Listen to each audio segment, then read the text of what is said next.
Assalamualaikum warahmatullahi wabarakatuh. Bapak Ibu yang saya hormati, Alhamdulillah berjumpa kembali dalam kajian subuh Yayasan Pendidikan As-Salam, Jalan Merpati nomor 4 Sampang, Madura. Hari ini Rabu 28 Januari 2026. Tema pada pagi hari ini adalah fikir ingkar bertemu Tuhan. Bapak Ibu yang saya hormati, dalam kehidupan sehari-hari bahwa ada dua kemungkinan manusia itu di dalam mengambil keputusan. Yang pertama, keputusan itu diambil oleh fikirnya. Kemudian yang kedua, keputusan itu diambil oleh kolbu kirinya. Ketika seseorang mengambil keputusan berdasarkan fikirnya, maka orang itu banyak mengalami kesesatan, banyak mengalami kecelakaan, musibah. Sementara apabila kita mengambil keputusan itu berdasarkan kolbu kirinya, maka orang itu akan selalu di jalan yang lurus, karena orang itu selalu dalam kendali Allah. Bapak Ibu yang saya hormati, berbicara tentang fikir atau otak, terutama ketika dijadikan pengambilan keputusan, bahwa sebenarnya fikir yang ada di dalam otak itu akan bekerja setelah mendapatkan rekaman hanya melalui panca indera yang berupa penglihatan mata dan pendengaran telinga. Jadi fikir atau otak itu tidak akan mampu bekerja di luar dua rekaman panca indera itu tadi. Sehingga kecenderungannya kepada hal-hal yang sifatnya nampak saja, apa yang dilihat, apa yang didengar, itu yang direkam oleh otak.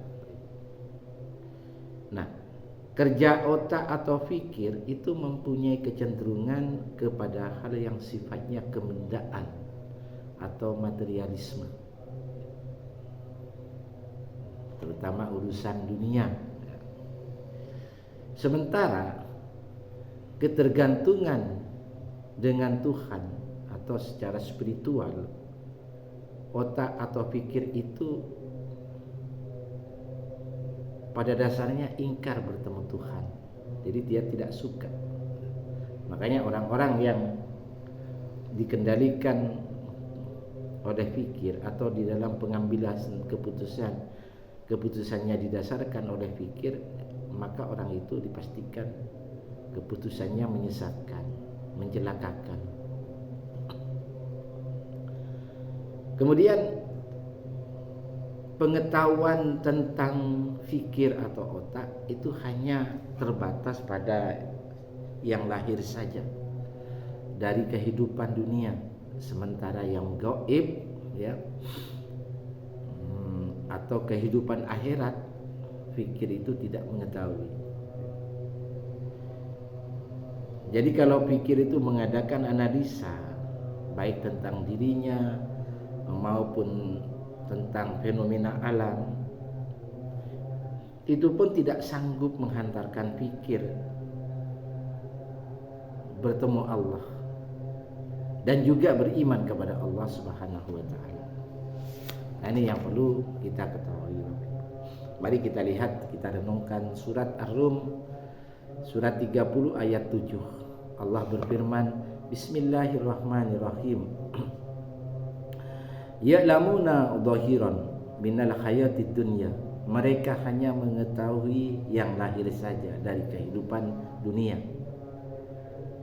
Satu contoh, misalkan urusan dunia seperti berdagang, bercocok tanam, membangun, atau bekerja di kantor, atau kesibukan dunia lainnya. Itu adalah hasil kerja daripada fikir. Wahum anil akhirati hum ghafilun.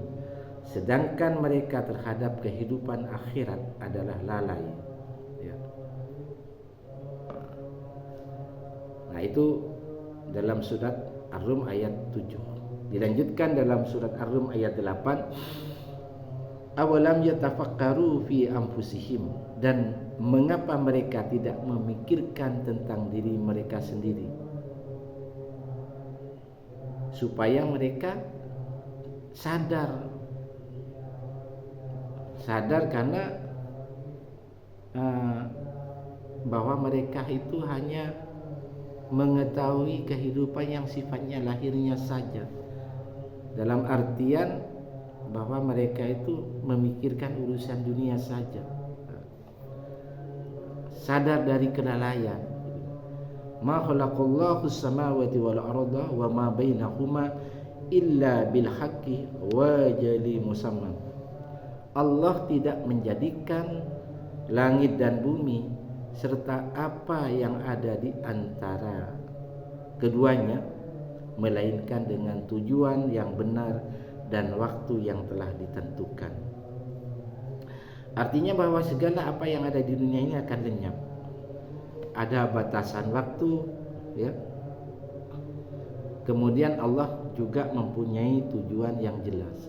Pada akhirnya manusia itu akan mempertanggungjawabkan apa yang diperbuatnya selama di dunia, dan manusia nanti pada saatnya akan dibangkitkan oleh Allah.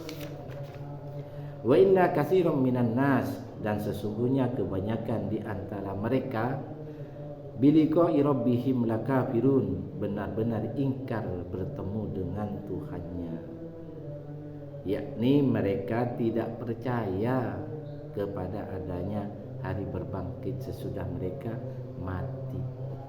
Nah, ini orang-orang yang seperti itu karena mereka itu dikendalikan atau dipimpin oleh fikirnya, yang punya prinsip seperti itu, yang punya pandangan seperti itu. Sementara orang yang dikendalikan oleh qalbu kirinya, oleh hati nuraninya, mereka itu adalah orang-orang yang istiqomah dengan Allah, istiqomah di dalam beribadah, selalu menjaga kesucian jiwa, sehingga jiwanya senantiasa berkomunikasi dengan Allah.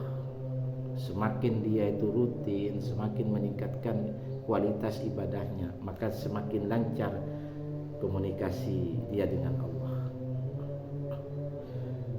Bapak Ibu yang saya hormati, jadi fikir itu umumnya rata-rata mempunyai kinerja yang negatif, ya, mempunyai perasaannya juga negatif, kinerjanya juga negatif. Cuman ada beberapa hal yang positif saja, bahwa diantaranya di dalam Al-Quran disebutkan bahwa fikir mempunyai kemampuan untuk merencanakan. Di dalam surat An-Nahl ayat 68, fikir oleh Allah diberikan kemampuan untuk mengadakan penelitian. Di dalam surat Al-Jasiyah ayat 13. Kemudian fikir diberikan kemampuan untuk menghasilkan, memproduksi. Di dalam surat An-Nahl ayat 69. Di luar konteks itu, rata-rata fikir itu bersifat negatif. Makanya ketika kerja fikir itu tidak dikendalikan oleh qalbu kiri, maka kesesatan yang akan terjadi, musibah yang akan terjadi.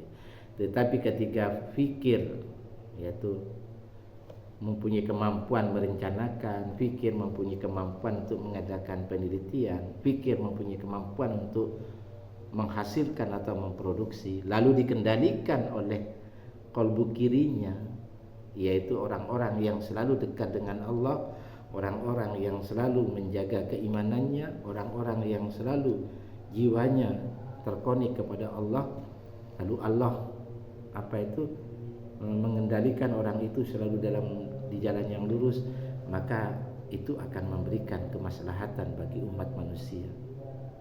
Andai kata semua manusia di muka bumi ini dikendalikan oleh qalbu kirinya, tidak dikendalikan oleh fikirnya, maka betapa bahagianya, betapa tenangnya, betapa damainya.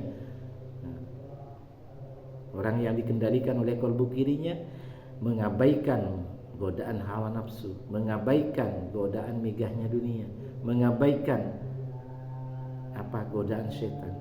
Orang yang dikendalikan oleh kalbu kirinya, apa yang dikerjakan semuanya karena semata-mata karena Allah. Apa yang Allah perintahkan dia laksanakan, apa yang Allah larang maka dia tinggalkan. Mudah-mudahan ini menjadi renungan bersama. Terima kasih. Wassalamualaikum warahmatullahi wabarakatuh.